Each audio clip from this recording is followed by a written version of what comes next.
My name is Sandra Davis-Hathaway. I'm an international board certified lactation consultant, and I offer prenatal and breastfeeding education as well as one-on-one help with breastfeeding difficulties.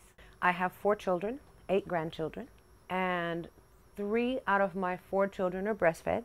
The reason that I work in breastfeeding now is because I was able to see very quickly the difference between the child who was breastfed and the child who wasn't. The child who was not breastfed was much more likely to get illnesses and to stay ill longer, to stay sick longer. That child worked much harder in school. There's just a lot of different things that right away, even the bonding issue, like a lot was different.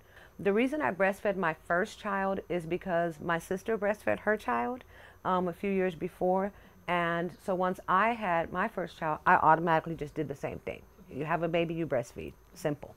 When I had my second child, my child was jaundice, therefore had to be put into a incubator, isolate with special ultraviolet lights for a week, stayed a little longer in the hospital, and during that time the doctor said, okay, give her this. So I did. I'd go to the hospital and I'd feed her the formula. Because I had not originally breastfed, understanding what breastfeeding really was and how important it was, I had just did it naturally because my sister did. When it came to the second child, it was not a big deal to me that I didn't breastfeed. I really didn't understand. Instead, I just automatically did what the doctor told me and gave her the bottle. Nowadays, if that happened, I would have limited whatever I did give her if it wasn't breast milk, and I'd immediately be working to get back to breastfeeding. But at that time, I didn't know that. Pretty quickly after she was born, I started to see the difference in the two.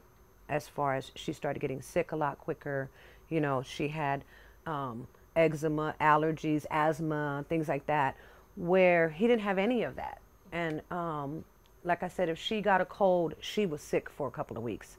He'd get a stuffy nose and he was fine the next day, if anything. Because here's the other thing, single mom trying to work and raise children, okay? If you have a kid who's sick, it's much harder to keep a job.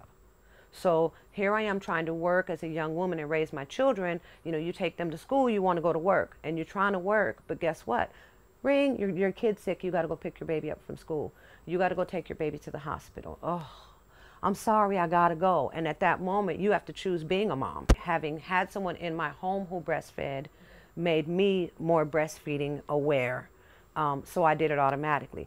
But it didn't say, hey, this is so important that if something comes against it, you got to fight to keep doing it. So I didn't know. Right away, by the 3rd child, it was like, oh, you can't, please don't give that to him. I'm breastfeeding. And at that point, I was breastfeeding and no one was going to stop me.